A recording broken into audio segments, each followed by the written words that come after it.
Hey everybody, and welcome back to the Hul-Pit Challenges, week number 2. Today we're going to bring you 6 more challenges.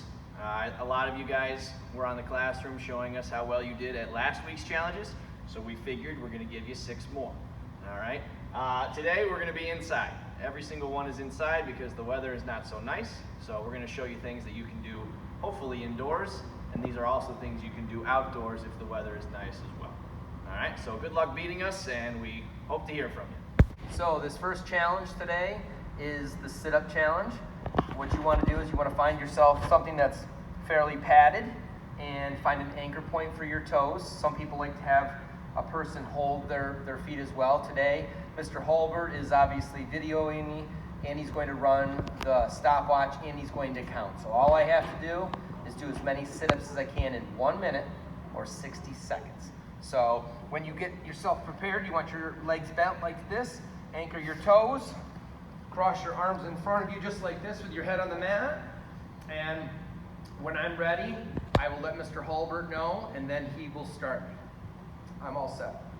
All right, ready, set, go.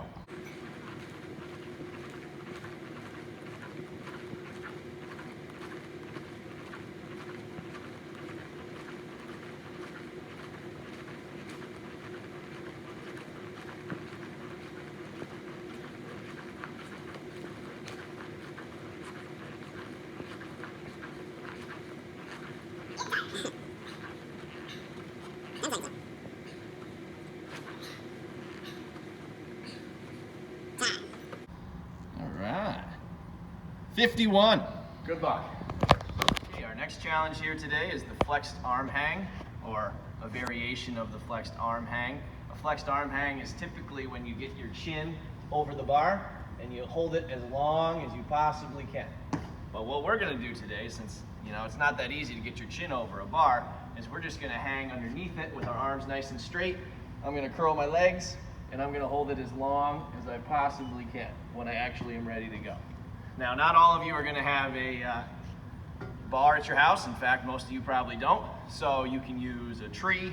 You can use some other type of bar that you find around the house. You can use your parent's arm. You can dangle off that, so parents, you can enjoy the pleasure of that.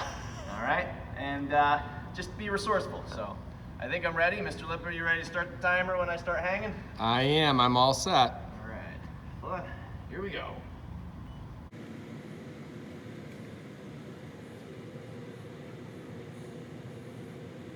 Seconds. Remember when you're doing this to continue breathing.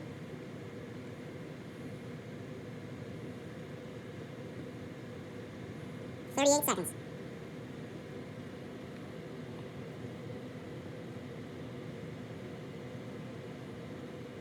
55 seconds.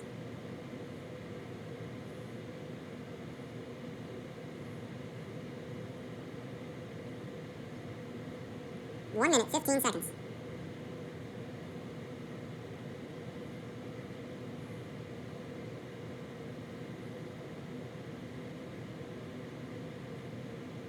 140.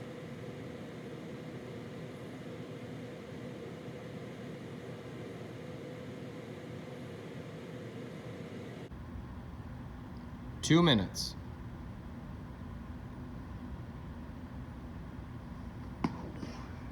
Very nice job. 2 minutes, 6 seconds. Good luck beating me. So challenge number 3 is our target throw to 100. So we're tying in a little bit of math, some basic addition here. And as you can see, Mr. Hulbert and I made a pretty simple target, and it consists of 3 boxes. So if the ball you use, and by the way, we're using tennis balls, you can use whatever ball that you want. This is what we happen to find first. But your outer box, if you hit the line or anything inside it before it gets to that next box, that's a 5-pointer. Then the next box, if you hit this line or anything inside before the third box, that's 10.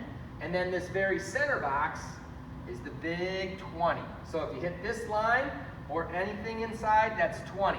So in review, 5, the outer box, 10, that middle box, and 20. So what we've done, we've set this up. I've got tennis balls, and we measured the distance. This foul line right here is 15 feet away. This is great for kindergarten, first and second, maybe 3, 4, 5, 6. You might want to bring your line back another 5 or 10 feet to make it a little bit more challenging. So you can not only try to beat me in this, but you might try to beat your parents or a sibling. So basically, you're trying to get the least amount of throws to add up to 100. So I'm going to do the demonstration right now, and we'll see how many throws it takes me to get to 100. And Mr. Hul-Pit will be announcing what number throw it is, and then we'll be adding things together. Are we ready? I'm ready. Here comes throw number 1. 10 points, throw number 1. Here comes throw number 2. Another 10-pointer, he's at 20. Here's throw number 3. Another 10-pointer, that's easy math. That's 30. I didn't see where that one went. That was a 20. That was a 20? Okay, so then we've got 50 on throw number 5. That's another 10-pointer, so that's 60. Throw number 6. Another 10-pointer, that's 70. Throw number 7. Another 10-pointer. Yep. That's 80. Throw number 8. Ooh, I missed. He missed. That is 80 still. Oh, but he gets 20 on that one, so now he's at 100 in 10 throws. I think it was 10 throws. 10 throws for 100. So 10 throws to get to 100. Good luck beating me.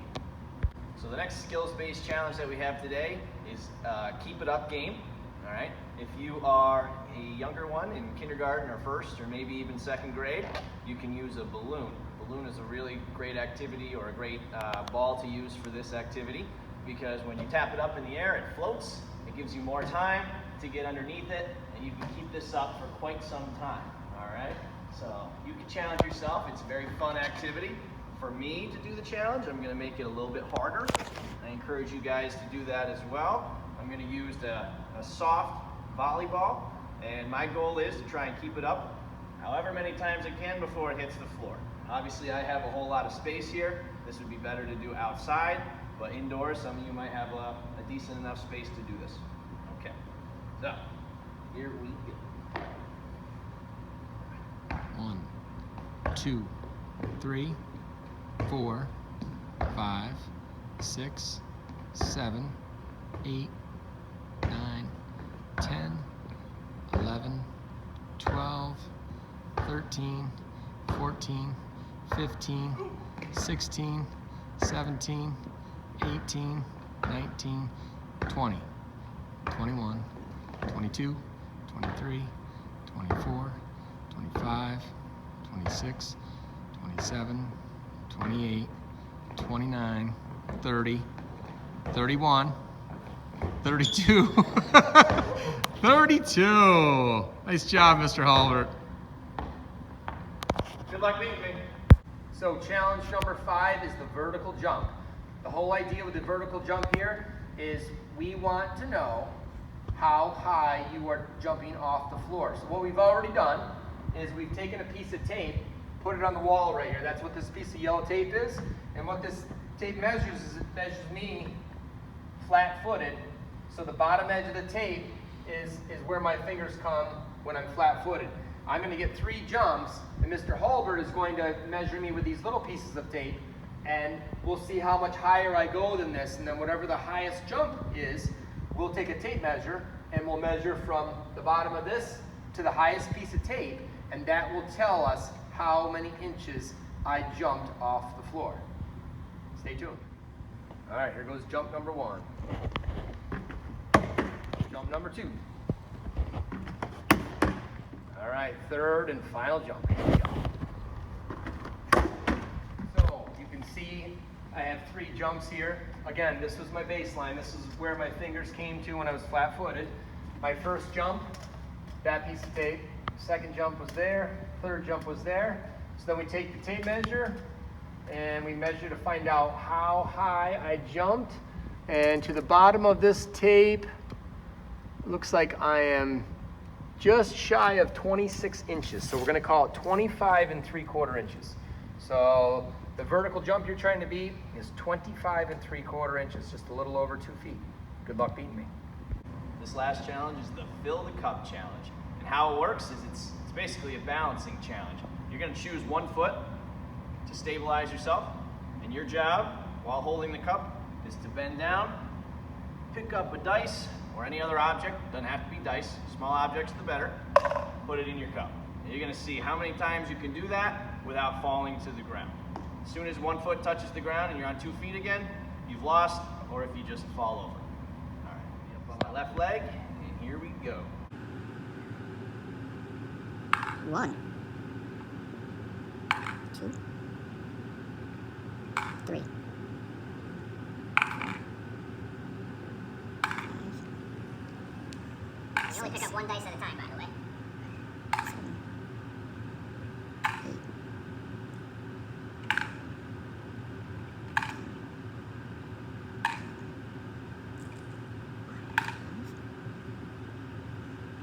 13.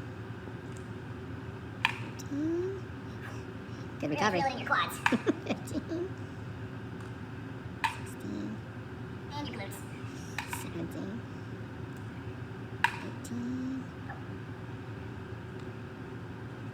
19. 20. 21. 22. 23. 24.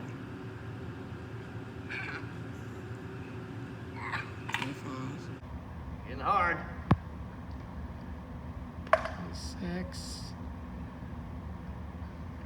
27. Good luck beating me.